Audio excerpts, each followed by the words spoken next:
She entered every Indian home as Tulsi, a daughter, a wife, a woman of strength. She became a household name across the country. But Smriti Irani ji's story did not stop at television. From the spotlight of the small screen to the corridors of power. Over the years, she has held some of the most significant portfolios in the government, from human resource development to textiles, women and child development. Her journey is not just about success. It's about grit, determination, transformation, and a deep commitment to public service. सिर्फ इतना ही नहीं, जैसे भारत में हम कदम कदम पर भाषाओं को बदलते देखते हैं, लेकिन स्मृति ईरानी जी खुद अपने अंदर भारत को बसाती हैं, कई सारी भाषाओं को जानती हैं. The lady who's inspired a generation, Smriti Irani ji, I welcome you on stage in conversation with Arnab Goswami.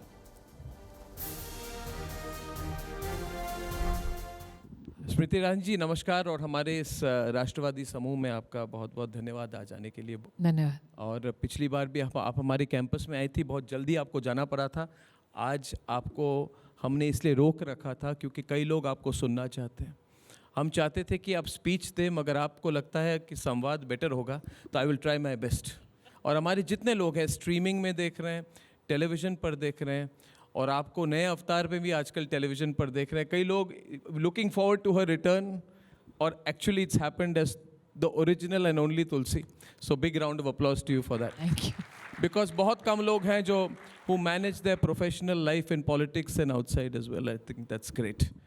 स्मृति जी, आज इस मुद्दे पे रहते हैं राष्ट्रवाद, और हमने in the start. I'm wondering, Arnab, why you wearing that badge? I'm a nationalist. ये मुझे दीपक You are बोला a जी ने walking, talking badge yourself. You don't need a different identifier to tell the country and the world that you're a nationalist. I know, but you know, I was talking आज earlier today कि nationalism को इतना बुरा word बनाया गया था. It was made into a bad word. तो we should wear nationalism on our sleeve. We should tell people we are nationalist. यानी कि हमको डिफेंसिव नहीं होना चाहिए इस पर. I think it's become a political slur because of certain attacks that have been mounted.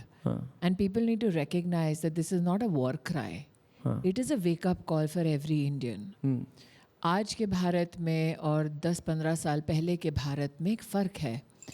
आज का भारत वो है जो हर शख्स जो बोल नहीं पाता उसकी आवाज़ बनना चाहता है, उसकी आवाज़ उठाना चाहता है. जी. आज का भारत है कि जो दिखाई नहीं देता था उसको एक प्लेटफॉर्म दिलवाना चाहता है. आज का भारत वो है कि जिसके थाल में रोटी का टुकड़ा नहीं, वो भरपेट खाकर सो ले, इस मानसिकता वाला भारत है. पहला एक भारत हमने वो भी देखा कि नेता ने कुछ कहा तो वही परम सत्य हो गया.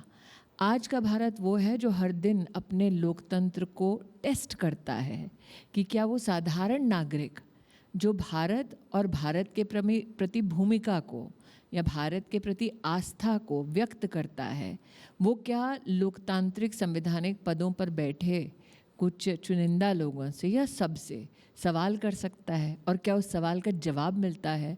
सो democracy is tested in today's Bharat, and I'm very proud that I have seen democracy deliver also in today's Bharat. And you have been in politics for a long time now. 2.5 decades now. 2.5 decades. Your first parliamentary election in 2003. 2004. 2004, yes. So, Smriti ji, is the change only in politics or in society? I think the change is dual. How much of it is because of the Modi government coming in? Politicians are being held more and more accountable with the advent of technology. I think technology has democratized how democracy is viewed, how democracy creates new perspectives, and how democracy is held responsible. No, I meant that how much of the change we see in society, of which nationalist collective is a reflection, how much of it is because of the political change of the BJP or the Narendra Modi government in particular coming to power in 2014, and how much of it is social? Given my 2.5 decades in politics, I have seen Atal Bihari Vajpayee as Prime Minister of our country. And for the first time, Atal Bihari Vajpayee made Bijli Sadak Pani the conditions on which people of this country should judge the politician that they vote for. Before that, most of the issues were mostly emotional. Narendra Modi made performance politics the very foundation and basis of how the citizen can hold their government or leadership accountable. And if you remember in 2014, for the first time, Digital India came to the surface and Narendra Modi made digital governance a political reality. Before that, most of our laws, most of our policies, in fact, all of it, and most of our political discourse was being held by the elite few in the power corridors of Delhi. Narendra Modi democratized it by even proffering a platform like MyGov, by becoming the first prime minister digitally available to his citizens to say, you have an opinion, let's make your opinion count. So I'll tell you what happened is in 2015, 2016, I don't remember, एक video आई हमारे पास और उस video में JNU में students कह रहे थे भारत तेरे टुकड़े होंगे इंशाअल्लाह इंशाअल्लाह, और फिर कुछ और दो, एक बार और मार दो, and all kinds of slogans were going on. हमने वीडियो देखी और हमने जब इसको दिखाया पत्रकारों में, in our journalist community, they said oh this is normal, this happens every day, there is no problem. So I remember I called the same people, Vimal ji, वो जो हमारे जो अभी जिनके खिलाफ केस चल रहा है, क्या नाम है उनका, वो कई सारे केसेस चल रहे हैं अभी, सेडिशन के केसेस चल रहे हैं.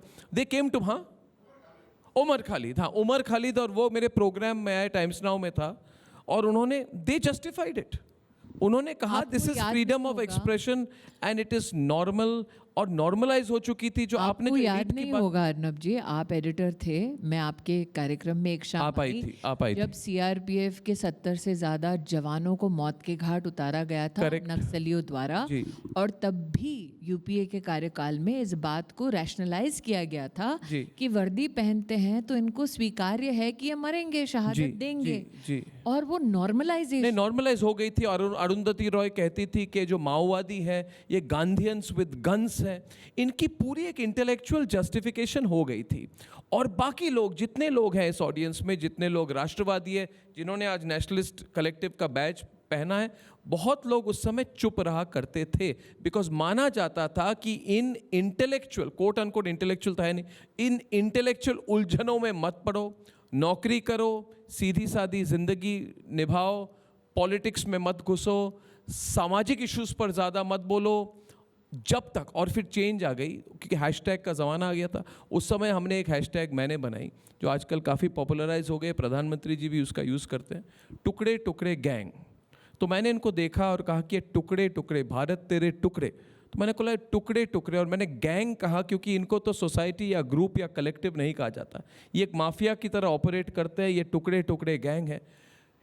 मैं अमेज्ड हूँ स्मृति जी, वो हैशटैग कैसे आज तक कॉमन पार्लेंस में आ गई है. सवाल है, आपको क्यों लगता है कि ये चेंज क्यों आई? क्या ये पॉलिटिकल चेंज थी, क्या दबी हुई आवाज़ थी लोगों की? नहीं, क्योंकि जो आप टेक ऑफ पॉइंट पे आ गए, आप एक प्रतिबिंब बन गए. नेशनलिस्ट हर कोने से, हर प्लेटफॉर्म से फिर अनअपोलोजेटिकली बोलने लगे. आप जब कहते हैं टुकड़े टुकड़े गैंग, तो कई लोगों को लगता है कि हैशटैग है. अब मैं देश की शिक्षा मंत्री रह चुकी हूँ, तो कुछ रियलिटी से आपको मुखातिब कराना चाहती हूँ. आपने कहा क्यों दबे रहते थे लोग, क्यों अपनी आवाज़ नहीं उठाते थे. अगर वो साधारण से शिक्षक हैं और उनको अगर आगे बढ़ना है अपनी एकेडमिक स्ट्रक्चर में, तो जब तक वो इस गैंग का हिस्सा नहीं बनते, गैंग के अधीन नहीं होते, तो वो कभी भी ना नौकरी पाते थे ना प्रमोशन पाते थे. तो कुछ लोगों को वो इकोनॉमिकली इतना कंपेल करते थे कि अगर तुम्हें नौकरी में आगे बढ़ना है तो गैंग का हिस्सा होना पड़ेगा, या गैंग जो कहेगा वो करना पड़ेगा. अच्छा. और गैंग अगर तुम्हारे फेवर में नहीं है तो तुम्हारी आर्थिक जीवन में या सामाजिक जीवन अलग अलग चुनौतियां लगा, यानी कि आपको बॉयकॉट कर देंगे, बैनिश कर देंगे, आप आउटकास्ट कर देंगे. देखिए अर्नब जी, बहुत आसान होता है जो प्रिविलेज घरानों से हैं, जिनके बाप दादा पैसे छोड़ गए, कि वो एक व्यू रखें. जिसको हर दिन अपनी रोजी रोटी कमानी होती है, जिसको अपने परिवार का आर्थिक संरक्षण करना होता है, उस व्यक्ति के लिए वो परीक्षा की घड़ी हो जाती है कि मैं परिवार का संरक्षण करूं या राष्ट्रहित में कहीं किसी विवाद में पड़ूं. बहुत पावरफुल लॉबी है ये, बिल्कुल, बहुत स्ट्रॉन्ग लॉबी है. इसमें कोई दो राय नहीं होती. इसमें राहुल बाबा का भी हाथ है. देखिए, जिनको आपने by the way, I am quite sure, political सवाल तो पूछूंगा ही, राष्ट्रवादी मंच है, न्यूज़ का मंच भी है, आप अमेठी वापस आएंगे कि एक नहीं? बात कहूँ, आप ये सवाल मुझसे सालों साल से पूछते आ तो रहे हैं। मैं नहीं पूछ रहा, आप लोग नहीं पूछ रहे ये नहीं, सवाल। वो तो तालियां बजा रहे हैं, ये- सवाल आप हाँ, पूछ रहे हैं। अगली बार स्वीट रिवेंज होगी कि नहीं लेकिन होगी? मैं, दर्शक जितने यहाँ बैठे हैं, आई थिंक ऑलमोस्ट सभी वर्किंग प्रोफेशनल्स हैं। जी जी, स्टूडेंट्स सबकी भी हैं। कहीं ना कहीं नौकरियां हैं। जी, अगर आप लगातार अपनी नौकरी में 11 साल से ढंग से काम ना कर पाए तो क्या आपकी नौकरी रहेगी? उनकी है, इतना पावरफुल उनका इकोसिस्टम है। नहीं, आप नौकरी लेने वाले हैं कि नहीं अगली बार?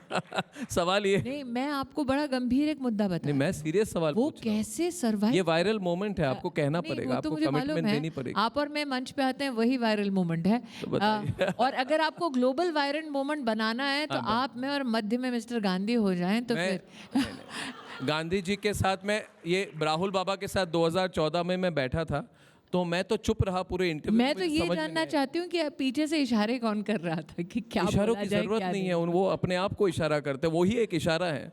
वो तो कहते हैं मैं जिस दिन मैं जन्म, जो व्यक्ति ऐसे में मुद्दे से अलग जा रहा आप मुद्दे से ये- भटक गए। जो व्यक्ति कहता लेकिन है मैं भारत, एक नहीं, इस मुद्दे पर मैं उसी मुद्दे पे नहीं एक नहीं, चीज उन्होंने दो बोलना बातें चाहती हूँ। कही है। उन्होंने कही है आप इतना कि भावुक है राहुल जी के बारे में, मैंने मुझे बोलने भावुक नहीं हूँ, दे आप रहे। मैंने भावुक नहीं हूँ, मैं कह रहा हूँ कि उन्होंने कहा जिस दिन मेरा जन्म हुआ, हमारा जन्म किसी घर में होता है, किसी, है ना, किसी कम्युनिटी समाज में होती है। वो कहते हैं जिस दिन मेरा जन्म हुआ, मैं सिस्टम में जन्म हुई है मेरी।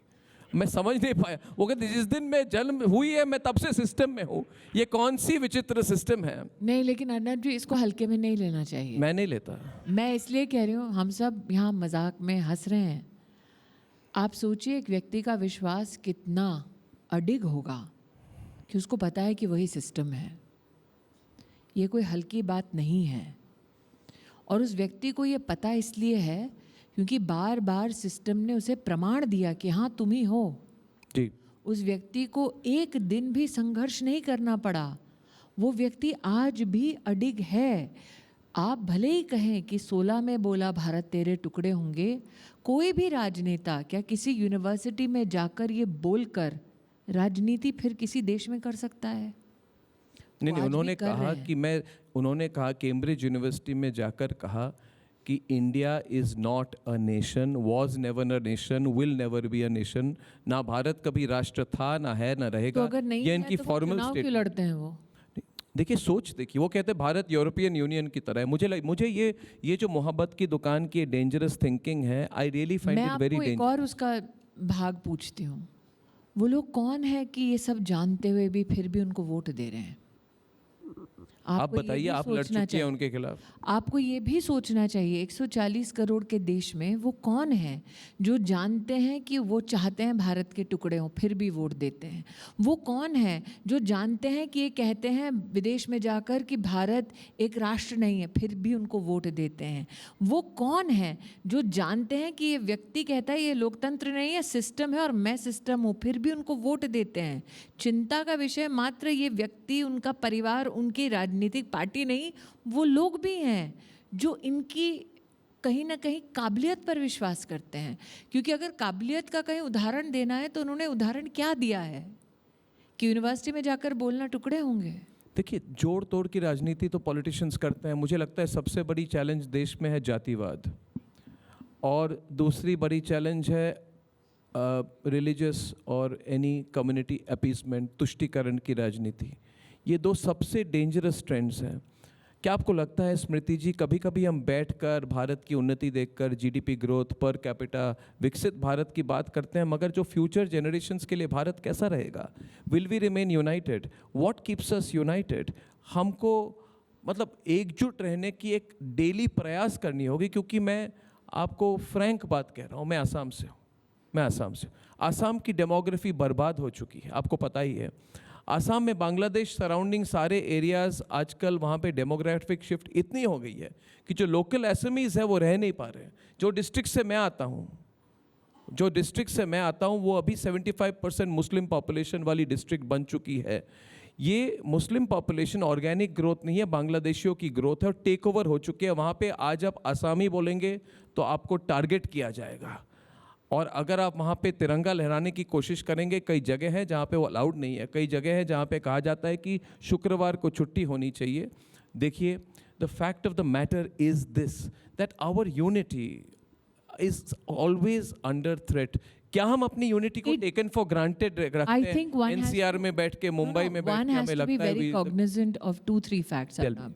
And here I'll give a disclaimer. My own nani is from Dhubri, and Kokrajhar and Dhubri, you know, have been under Absolutely. such severe distress even during Western partition Assam, yes. and post-partition also for many years. Ji. Was subjected to many violent riots. Right. And then also on the basis of religion, many Hindu families had to go through many challenges, and families who are worried about the physical safety of the women and children in their families. मैं एक I have interrupt that- कर रहा हूँ. जिस जगह की बात हम अभी कर रहे हैं वो बहुत दूर नहीं है उस एरिया से जिसके बारे में सरजील इमाम ने चिकन स्नैक की बात कही थी, धुबरी और कोकराझार. के आसपास, उससे थोड़ी 100-200 किलोमीटर दूर. दैट एरिया इज तो मेरा परिवार, मेरी नानी का परिवार आज भी वहाँ पर है. मुझे लगता है कि आपको समझना होगा, आज से 11 साल पहले जब हम फ्रेजाइल 5 का हिस्सा थे, तब कोई भी आकर थपथपाकर पीठ या सर के ऊपर थपथपाकर कहता था नाइस पीपल इंडिया. सडनली आप चौथी सबसे बड़ी अर्थव्यवस्था हो गए हैं, तो जो हीन भावना से ग्रस्त होता था आज वो सर ऊंचा उठा के चल रहा है. और वो जो चौथी पायदान पर है वो अभी संतोष नहीं कर रहा, वो भारतीय कह रहा है ऊपर 3 की पायदानों पर भी मुझे अपने देश को ले जाना है. Do you think the top 3 will be suddenly agreeable and friendly? आप ग्लोबली जाते हैं, आपको They क्या will लगता है कि not. अभी कंपटीशन ग्लोबली ज्यादा होने वाला है? Would I we have believe- become a threat I to think many that countries? You had officers here who have served with distinction across not only services but also defense establishment with regards to weaponry and the whole digital army background, and those conversations have already happened on your platform. My issue is this. Do you think we'll have more friends as we push our way No, forward I to the don't think so topmost at all. economy of the I world? don't think so at all. I think we'll have a lot of challenges. They I will think not want I think us as equals on their tables. no, they will push They us will back. want us to be subjugated. Yeah. And they cannot withstand that Indian who will look them in the eye and say, I will do what is best for India. In that, I don't care who says what and tries to divide us how. What is hurtful is that while a majority of our citizenry is trying to climb that ladder to international success, there are those elements who want to push us down and say, अरे झगड़ो, भाषा पे झगड़ो, जाति के आधार पे झगड़ो, Correct. प्रदेश के आधार पर झगड़ो. सोचिए, जब दुश्मन सरहद पर है तब कौन पूछता है सिपाही से तुम कौन सी भाषा बोलते हो, कौन सी जाति है तुम्हारी, कौन से प्रदेश से हो? उसने भारतीय सेना की यूनिफॉर्म पहनी है, वो जानता है उसे ना सत्ता मिलेगी ना किसी की सेवा मिलेगी, मर गया तो तिरंगे में लिपट कर घर लौटेंगे और फिर मेडल मिलने के बाद सब भूल जाएंगे. फिर भी वो खड़ा है आज. तो और कुछ नहीं, कम से कम इतनी लज्जा हो, इतनी शर्म हो हम में कि उसके लिए हम संगठित रहें. आप जब 2003 से अब तक देखते हैं, 22 सालों में नेशनलिज्म शब्द की एक्सेप्टेंस, इसकी यूज या इसकी तरफ चेंज या झुकाव कुछ आपने उसमें देखा है? बहुत बड़ा योगदान आपका है. आप इसको स्वीकार नहीं करेंगे, थैंक यू. लेकिन अनअबैशेडली आप उसके लिए खुद बहुत भुगत चुके हैं. आपका योगदान उसमें है. आपने पूछा प्रधानमंत्री मोदी के नेतृत्व में, अनअबैशेडली उन्होंने तब भी भारत को डिफेंड किया जब मनमोहन सिंह जी की सरकार थी. मनमोहन सिंह जी पर तोहमत लगाते थे, ताना कसते थे दुश्मन देश भी and so called friendly countries भी. और नरेंद्र मोदी तब भी भले ही भाजपा में थे, गुजरात के मुख्यमंत्री थे, लेकिन राष्ट्र के प्रधानमंत्री की तौहीन नहीं होनी चाहिए, ये उन्होंने मुखरता से हर मंच से कहा था. तो मुझे लगता है नरेंद्र मोदी का नेतृत्व, जिस प्रकार से धड़ल्ले से अमित शाह ने धारा 370 जब हटा रहे थे संसद में बात की, वो देश ने देखा. हमारे इतिहास में कितनी बार साधारण नागरिक ने संसद की कार्रवाई को बैठकर देखा होगा. देखा. आपने एक मेरी क्लिप चलाई, एक मेरी स्पीच का यहाँ पर अंश दिखाया. वो बहुत सारे बच्चे आके मुझे बताते हैं, last when was such speeches watched? People are watching because they know this is an expression of their own feeling towards their country. So I think that you, as somebody from media, people in politics who stood up and spoke for India, people overseas who speak in support of India, they know we are not a civilization that tries to edge anybody out of a conversation. We know how to grow together. We know how No, to but walk there is together. ultra regionalism हो but रही है अभी. आँख आँख दिखाओगे तो जवाब देने का एक तरफ साहस भी ऑपरेशन हिंदुस्तान में सिंदूर है। और जी। उस समय की जो फीलिंग, और एक तरफ राज ठाकरे पकड़ पकड़ के जो हिंदी बोलते हैं, हिंदी भाषी लोग हैं, उनको मारते हैं, उनको वीडियो बनाते हैं और कहते हैं दिखाओ, तुम्हें तुम्हारी जगह दिखा दी, तुम्हें तुम्हारा हमने अपनी पोजीशन दिखा दी। इधर कमल हसन और स्टालिन और बाकी लीडर्स कहते हैं south India versus north India. ये छोटी बातें नहीं है। लिंग्विस्टिक डिवाइड, अल्ट्रा रीजनलिज्म, ये these are threats we have to fight. We have to first accept कि ये हो रहा है हमारे देश में, और इसके साथ कोई कॉम्प्रोमाइज There नहीं is हो nobody who does not accept it. There is a recognition that there is a deliberate attempt to divide, to create fissures. So I think that you have to give credit to people who are watching you today, who are here in this room. These people who are sitting in this room, they recognize the threat and they are here. They are a part of this collective. And there are many who are watching you. The fact that your number grows, Arnab, in itself is an indication. People know of the threat that you're trying to flag. And by watching you, by coming to these conversations, they are saying, we as citizens stand by people like you. Speak. Be unafraid for Yeah. those who are unheard, who can't speak, who are unseen. The biggest threat I feel is to be quiet. The biggest threat in our country is to be quiet, to play safe.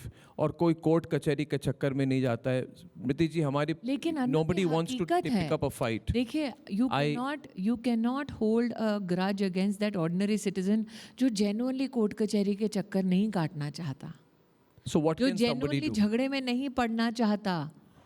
but कोई कौन क्या option nationalist जो है option क्या है ना, बताइए। जो नेशनलिस्ट है वो हर दिन तलवार की धार पे चलता है, क्योंकि उसको काम पर जाकर भी ताना सुनना पड़ता है, घर में भी सुनना पड़ता है, और भगवान ना करे अगर वो विपक्षीय किसी राज्य में है तो कहीं ना कहीं उसके खिलाफ भी एफआईआर होती है, कोई आकर उसके खिलाफ कोई ना कोई कार्रवाई करने का मगर गलत प्रयास बात है करना ना। डिफेंसिव में तो एंटी नेशनल्स को होना चाहिए, नेशनलिस्ट को डिफेंसिव में क्यों होना चाहिए? हम नेशनलिस्ट हैं और डिफेंस है या ऑफेंस है, हमें उस बात से कोई सरोकार नहीं।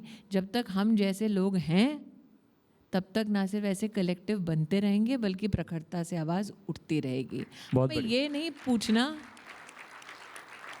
वाई मी, हाँ, हमें ये कहना है वाई नॉट मी, ताकि हम जैसे 10 और खड़े हो जाएं, ताकि अगर हमारी आवाज़ दबा दी जाए तो 10 और हों जो डंके की चोट पर शिखर पर जाकर ज़ोर ज़ोर से बोले कि भारत के टुकड़े नहीं होंगे। और अगर भारत पर किसी ने आंख दिखाई, आपको उसका बहुत एक उत्तम उदाहरण बताती हूँ। आपने ऑपरेशन सिंदूर की बात की।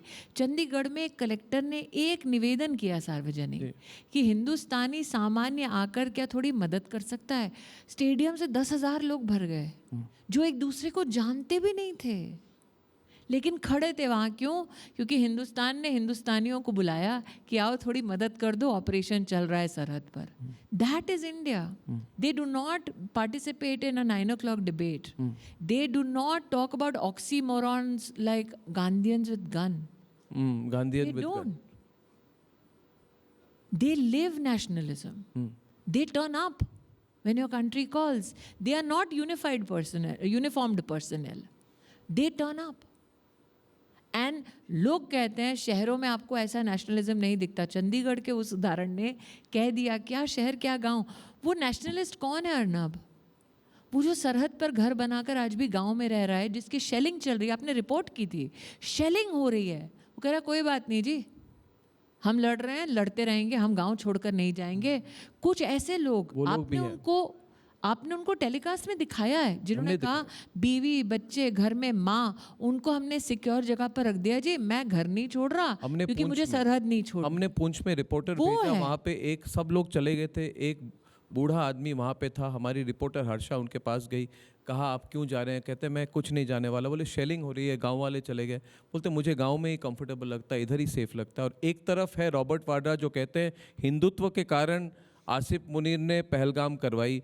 तो मैं उन विभीषणों के बारे में सवाल पूछ रहा हूँ, मैं उन मीर जाफरों के बारे में सवाल पूछ रहा हूँ जिनको लग रहा है आपने रॉबर्ट वाड्रा के कंपैरिजन विभीषण से करके तौहीन कर दी। मैं ये कह रहा हूँ कि जो लोग हैं जिनको लगता है कि राष्ट्रवाद की बात और प्रेजेंट टाइम ये एक बुरा सपना है और ये बुरा सपना ख़त्म होने वाला है, उनको आप क्या कहना चाहें? उनको ये कहना चाहूँगी कि सपना ख़त्म हो, सपना नया देखें, सपना टूटे या नया सपना बने, एक बात की गारंटी है, जी राष्ट्रवादी हर मोड़ से जी हर समय प्रखरता से बोलेंगे।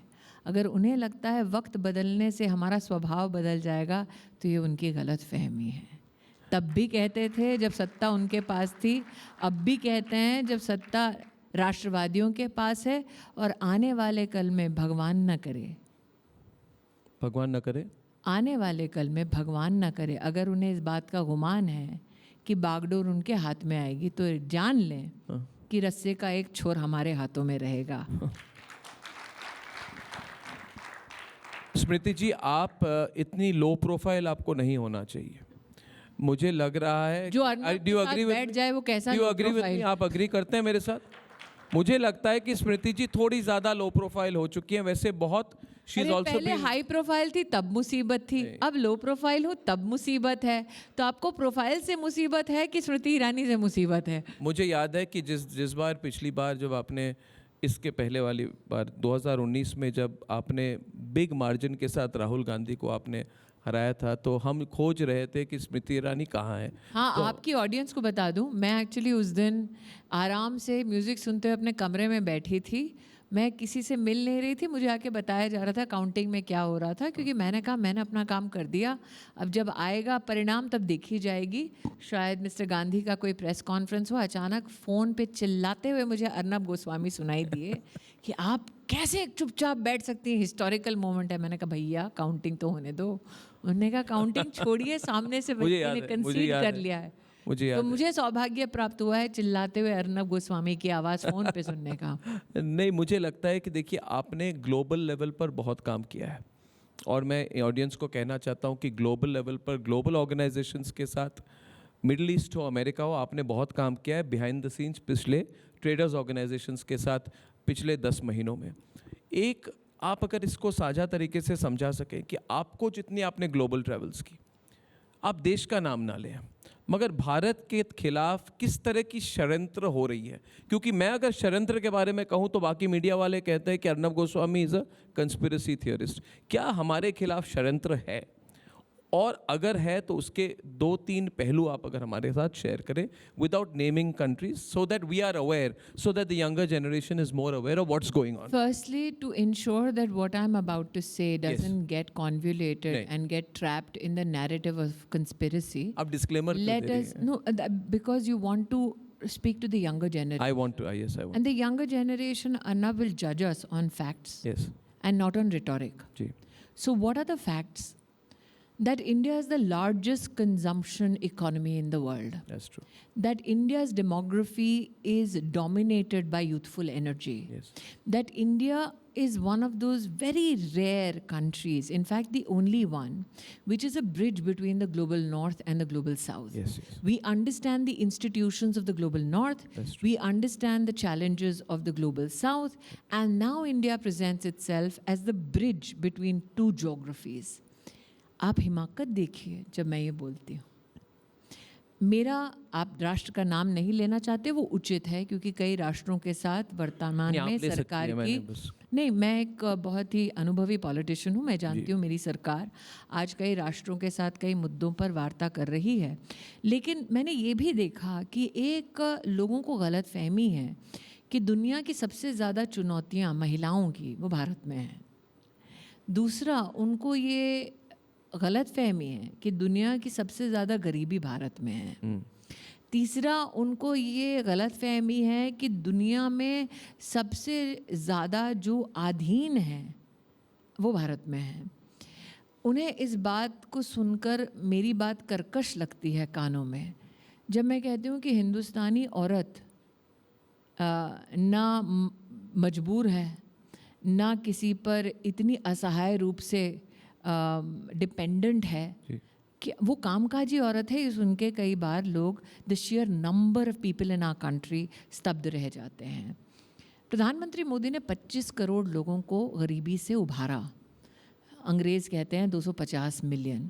किसी और देश में अगर 250 मिलियन लोगों को गरीबी से उभारा जाता तो वो देश डंके की चोट पे उसी में अपने लिए नोबेल पुरस्कार मांग लेता। भारत को ये तवज्जो नहीं दी जाती। किसी देश ने अगर, और ये आप खुद इसका सर्टिफिकेशन कर सकते हैं, अपने मुल्क में 80 करोड़ नागरिकों को सतत 3-4 साल मुफ्त का राशन दिया होता तो उस देश के डंके हर कोने में बजते। भारत का नहीं बजने देते क्योंकि उनको ये पचती नहीं है बात। आज हमारी महिला, आप देखते हैं, मुख्यमंत्री हैं, कैबिनेट में हैं, हमारी संसद में है, लेकिन अर्नब जी हमारे देश में 14 लाख महिलाएं पंचायत में चुन कर आती हैं और किसी देश में यह व्यवस्था नहीं है, इसलिए इसकी बात कहीं नहीं करते। कहीं इस बात की चर्चा नहीं होती कि इस देश ने वो मुकाम देखा जब कोविड में किसी देश में टॉयलेट पेपर ख़त्म हो रहा था और चिट पे बैठ बैठ के वो बता रहे थे कि इसको कहाँ क्या दवाई लेनी है। हिंदुस्तान ने अपने वैक्सीन भी बनाया, कोविन का ऐप भी बनाया, अपने सारे देशवासियों को भी दिया, 160 देशों को भी दिया। अगर इतनी उदारता कोई और देश करता, पश्चिमी देश करता जी, हाँ, तो उसका डंका 50 साल तक बचता। आपको याद होगा, आप रिपोर्ट कर रहे थे, जब कोविड आया तब पश्चिमी देशों ने कहा अरे इनके 6 लाख गांव हैं, गांव में हिंदुस्तानी को क्या समझ आता होगा। वो स्तब्ध रह गए जब हमारे गांव का साधारण हिंदुस्तानी उनसे ज़्यादा डिसिप्लिन दिखाने लगा। तो मेरा ये मानना है हमारी कई उपलब्धियां हैं। Dark side of the moon पे जाना, correct. Today we are the largest digital financial transactional platforms and ecosystems in the world. That's true. हम उसकी बात ही नहीं करते क्योंकि हम ज़िंदगी जीने में इतने मसरूफ़ हैं कि लोगों को कहते नहीं कि देखो किस अंदाज में जी रहे हैं। कि हमारे यहाँ एक टाटा बिरला हो या एक साधारण मजदूर, दोनों UPI का इस्तेमाल करते हैं। तो हमने ये कभी बोला नहीं कि हमने 10 साल में 50 करोड़ लोगों का बैंक का खाता पहली बार खुलते देखा है। क्योंकि प्रश्न आएगा कि भाई 70 साल फिर उनका क्यों नहीं खाता खुला। तो हम उस स्वभाव के हैं कि घर के झगड़े घर में कर लेंगे, बाहर जाके तो बोल दो कि हिंदुस्तान की क्या उपलब्धि है। उसमें बीच में कुछ लोग आते हैं जो कहते हैं हिंदुस्तान तो बटा हुआ है, टुकड़ों में है। तो ये चुनौतियां हैं, वास्तविकताएं हैं, लेकिन इन चुनौतियों से परास्त होकर दुबक कर घर में बैठ जाएं, ऐसे राष्ट्रवादी तो हम भी नहीं हैं। तो आप लड़ेंगी अमेठी से अगली बार? नहीं, मैं ये सवाल पूछ रहा हूँ क्योंकि एक मिनट सवाल मुझे 19 में भी किया था, 24 में भी किया था। जैसे आपने षड्यंत्र वाले सवाल पर बहुत लंबा चौड़ा रिप्लाई दिया, मगर आप उल्टी तरफ आ गई। मैं तो सीधे उसी पे आ रहा हूँ क्योंकि आपने मुझे 19 में पूछा, आपने मुझे 24 में पूछा, दोनों वक्त मेरा जवाब था कि मैं कहाँ से क्या करूंगी वो पार्टी निर्धारित करती है। नहीं, वो सब तो औपचारिक बात है। नहीं, औपचारिक नहीं, हकीकत है भाई। मन क्या कहता है? उन आपकी मन की बात क्या है? नहीं, उन आपकी मन की बात नहीं हूँ जिसने सत्ता की गली में पैर रखा था। मैं मुख्यतः तब भाजपा से जुड़ी जब भाजपा ने सत्ता खोई थी। स्मृति जी, आप ये भूल गई हैं कि आप मेरे साथ बैठी हुई हैं। हाँ, और मैं कोई दूसरा साधारण एंकर भी नहीं हूँ। और आप भूल गए कि आप मेरे साथ बैठे हैं। नहीं, देखिए आज बहुत आसान है, प्लेटफॉर्म मिले, अर्नब गोस्वामी जैसा एडिटर मिले तो कोई भी ठहाके मार के कह देता है मुझे ये चाहिए। लेकिन क्या जनता वैसा नेता चाहती है जो कहे उसको क्या चाहिए, या वो करे जो जनता को चाहिए? तो मेरी पार्टी मुझे कहाँ से क्या किस रूप में प्रस्तुत करेगी ये मैं नहीं जानती। दूसरी तरीके से सवाल को हाँ, किसी भी तरीके से कीजिए। नहीं, जितना मीडिया का आपका अनुभव है उतना मेरा भी है। देखिए जब ये न्यूज़, ब्रेकिंग न्यूज़ आई 1 हफ्ते पहले कि स्मृति जी तुलसी के रूप में वापस आएंगी टेलीविज़न पर, देखिए स्मृति जी, कांग्रेस खुश हो गई। राहत की सांस उनकी थी, उनको लगा बच गए। अगली बार देखिए अर्नब जी, मैदान जंग में सुन लीजिए, मैदान जंग में कई सिपह सालार शहीद होते हैं, नहीं उनको लगा, कई हारते हैं, लेकिन अपना ओहदा ऐसा बनाओ युद्ध भूमि पर कि थोड़ा अगर धक्का भी लगे तो घमंड दुश्मन को आए कि देखो उसको धक्का मारा था। अच्छा, नहीं तो जो खुश हैं, अब घर की बहू के नाते जवाब दे दूं, तो घर में तो हर प्रकार के प्राणी होते हैं। कुछ बहू अगर प्रताड़ित होती है तो ज़्यादा खुश होते हैं, लेकिन हिंदुस्तानी औरत हूँ, जो लोग ऐसा मानते हैं कि मैं प्रताड़ित हूँ, उनको मुस्कुरा के कहती हूँ कि मैंने इतिहास सिर्फ जीत पर नहीं लिखा, मैंने हार के कंधे पर चढ़कर भी नया इतिहास रचा है। मैं 2004 में, आपने पूछा मैंने चुनाव कब लड़ा, 2004 में मैंने चुनाव चांदनी चौक से लड़ा, हारी। अगर जीतती तो क्या जहाँ बैठी होती। तो हर बार फसाना जीत से नहीं, कभी कभी हार से भी लिखा जाता है। ये सब एब्स्ट्रैक्ट बातें हैं। हाँ, मैं कह रहा हूँ कि सीधा सवाल ये है कि कई लोग कह रहे हैं, मैं भी सीधा ही आपको abstract दे कहना है रही हूँ। कंप्लीट। देखिए, कई लोग कह रहे हैं कि स्मृति ईरानी, देखिए, कोई और मिलेगा जिसको अर्नब गोस्वामी का ही कहना है complete। कई लोग कह रहे हैं Smriti Irani is leaving politics. कई लोग कह रहे हैं कि Smriti Irani is leaving politics. अब उनको जवाब तो देना पड़ेगा आपको। कि कुछ तो लोग कहेंगे, लोगों का काम है कहना। छोड़ो बेकार की बातों को। छोड़ो बेकार की बातें। देखिए 2004 में Very भी nice। आपको याद होगा, जी। कपिल सिब्बल से मैं हारी थी। जी मुझे पता है। वो मंत्री बने थे, तब भी यही ढाके लगाए गए थे। तो every time you think you finished me, I have the tendency to spring right back up. Super. तो इतना ही उन लोगों को हिदायत देना चाहती हूँ कि सोए हुए शेर की पूंछ पर कभी पैर नहीं रखा जाता। बहुत बढ़िया। देखिए, we need nationalist leaders like her, we need young leaders like her, and I think among women leaders in the country she is among the foremost, and we would want to wish her all the best in both in television and in politics. स्मृति जी, आपको you। बहुत दूर जाना है। आपको लोग बहुत पसंद करते हैं, आपके साथ आइडेंटिफाई करते हैं, और उसका सबसे बड़ा कारण मैं बता देता हूँ आपको। क्योंकि you are a self-made person. You have, wherever you have come in life, and that's why I appreciate you the most, is because you started with nothing and you are not afraid of going back to nothing. आप में कोई डर नहीं है उसका, इसलिए you have started from nothing.